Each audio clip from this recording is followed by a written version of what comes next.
Do you remember baking with Grandma? Or that red flag on your first sandcastle? What about camping? Why do we remember these things, and why only some, while not others? Infantile amnesia is the ability to recall memories of an early age, which is on average 3.5 years old. Our treasured recollections are restricted from remembrance because of physical, language, emotional, and perceptive developments that are not due till a few years later. Often, by the age of 10, our earliest memories crystallize. Inside the brain, the vulnerable fragments and connections become stronger and stronger with each revisit. But events that have not actually happened or have been distorted are at risk to becoming the truth. However, with the right cues that might just trigger the right memory, events that have not been recalled or scenes from buried stories could be remembered. In 2005, a study was made by Carol Peterson, a professor of psychology at the Memorial University in Newfoundland, Canada. 140 kids between the ages of 4 to 13 were asked to describe their earliest memory, which was later verified by their parents.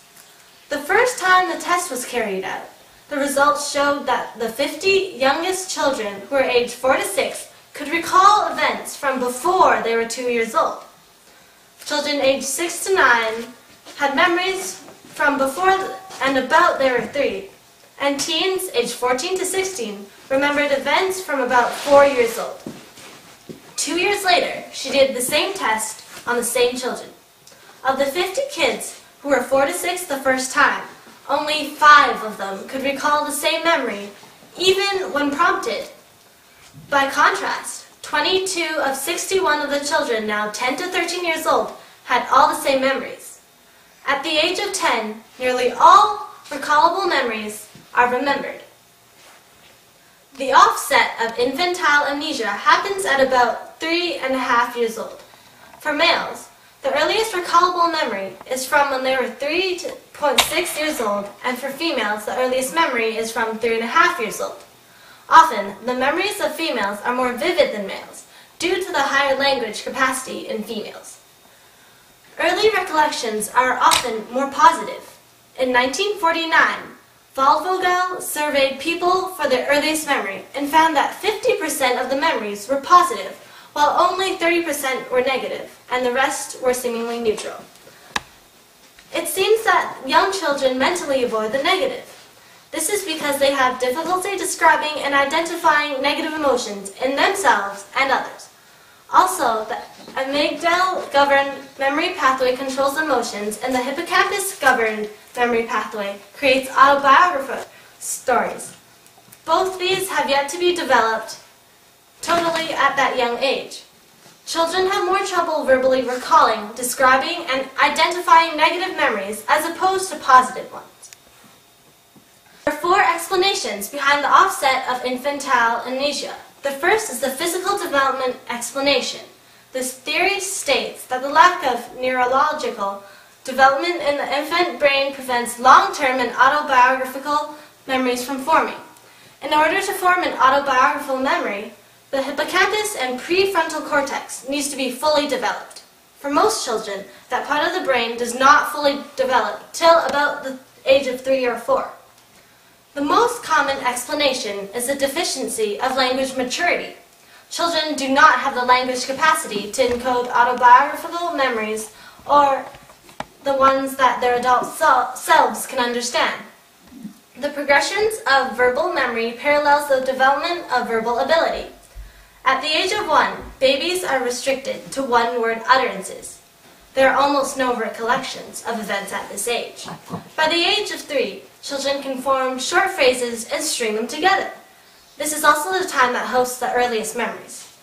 Story and retrieving memories require language skills that don't develop until the age of 3 or 4. However, if the offset of infantile amnesia is because of word knowledge, then shouldn't the first memories be verbal statements of words? In a study of 100 adults between the ages of 18 to 51, 80% of males spoke that earliest memories were visual pictorial. Only 20% of the memories had verbal components. None were solely verbal. Also, non-verbal visual memories happen before a visual pictorial one. The average verbal visual memory was around 4.5 years old, 9 months after the visual pictorial.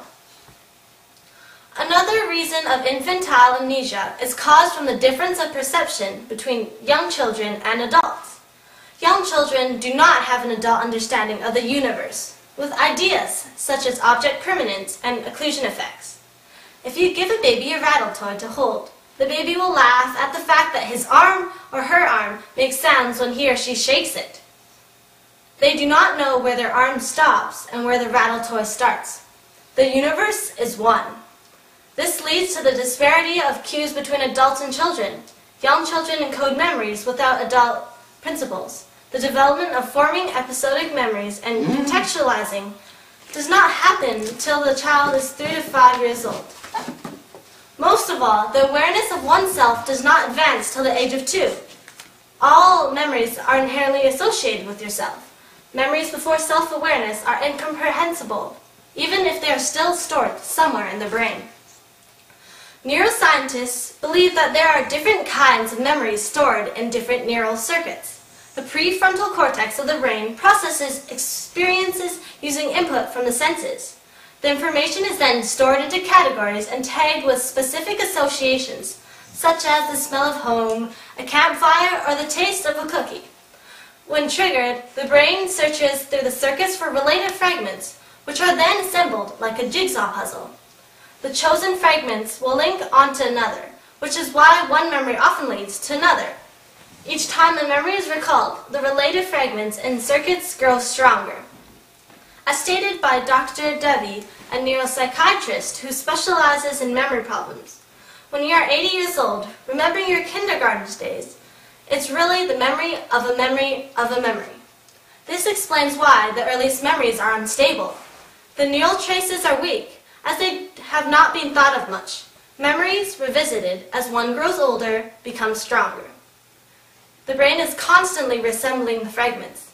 As a result, memories are vulnerable to distortion. Once an altered memory is repeated, how do you know which is real or not?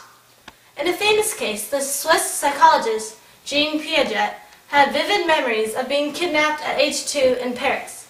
His memories were complete with the kidnapper scratching his nurse's face.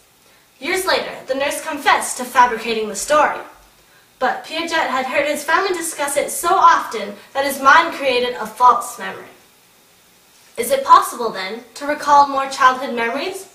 With the right cues, more fragments can be accessed from before the age of 3.5. Hidden and repressed events of one's past due to development barriers could be rediscovered. The truth of an insolvable crime could be found. These memories our earliest years are precious. Though they may be silent and without language and odd in perception, most of them are positive and beautifully simple. You can call it narcissism, but we all carry about this collection of experiences, and if you can make sense of it, it can tell you who you are, who you were, and who you are going to be in the future.